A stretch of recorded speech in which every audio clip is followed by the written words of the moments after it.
everyone. We're getting ready to do another Facebook Friday recipe. This one is called Parmesan Bake pork chop. And what I'm going to start with in the beginning of this video is showing you the recipes. It is asking for 4 boneless pork chops, which I will be doubling that easy with my family. 1 teaspoon of olive oil. Then to make your batter to put your pork chop on or in is going to be 1 cup of Parmesan, which I'll be using 2, 1 cup of Italian breadcrumbs, 1 teaspoon of black pepper, 1 teaspoon of garlic powder. Again, I've doubled all of that. Here I have got the Italian breadcrumbs, and I've got my seasonings in here. And then I've got the Parmesan cheese in this. Now what I wanted to show you is the difference between when I purchased it. This is a home style brand here from Walmart. Well, it's pretty fresh, but if you can see, it's kind of chunky, kind of like your shredded cheese. Just a little drier, of course. Well, I wasn't so sure if that was going to actually stick to the meat very well, so what I did is in my processor, I went ahead and blended, and as you can see, it's a lot more of a powder form than the other. So I'm hoping that that's going to work a little better.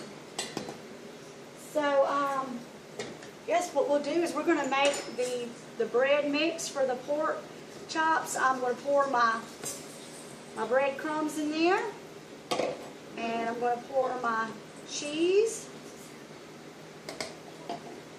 and my seasonings, and then I'm just going to stir it. This is going to be a really simple recipe, you guys.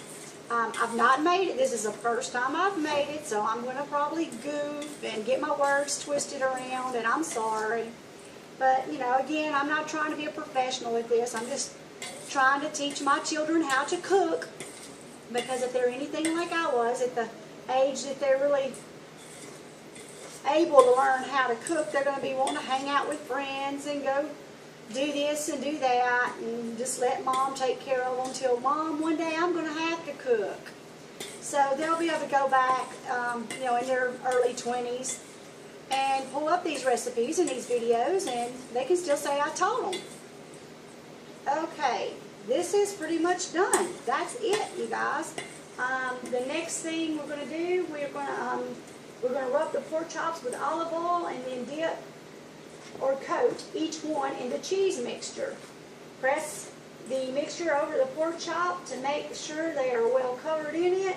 Line a pan with tin foil and spray with cooking spray. Place pork chop on the pan and bake at 350 degrees for 40 to 45 minutes. It can't get any easier than that. Okay, so this is what they're calling our cheese mix. So I'm going to pause it, and I'm going to get ready for the next stage. Okay, I'm back. I've got the oven preset on 350, and instead of getting my hands all messy in the oil, I just went ahead and added some into this really big bowl. And I've stirred my pork chops around in there to make sure the oil has gotten on both sides. And so we'll just kind of go from there. And that way the whole hand's not really getting messy. So I've poured a little bit of the cheese mix onto a plate. And we're just going to take the first one here. And let's see how well it'll do. Okay. Well, it says in the recipe here to just press the batter all around on it. And it looks like it's staying on there pretty good. I don't know if you can see this or not, but I mean, it's sticking pretty good. So once we do that, oh, I skipped a step. We need to spray our pan that has already been foiled here, the cooking spray, which makes for easy cleanup. There's our first one. And I'm going to do one more here just to see. You may want to stir it each time to make sure that oil hasn't dripped back to the bottom of the pan. I mean the bowl, I'm sorry. And then let's do it again and see if this one does just as well.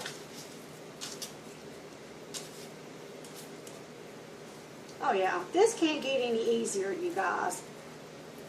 Now I don't know as far as calories go, this may not be as healthy as just baking them with some good old seasoning, but anyway, I'm going to pause the video and get all these done, and then we'll stick it in the oven, and in about 30-40 minutes we'll be back with a finished product. Thank you. You have a good day. All right, we have been cooking this for right at 40 minutes. So I went ahead and cut one so you can, well, it might be just better to just kind of hold it up here so you can see that it's done. It looks like something you fried on a stovetop. It's the first time I've ever baked anything like this with any type of a batter or mix on it. So I think it did pretty good. It tastes good. We may be making it again. Y'all have a good day.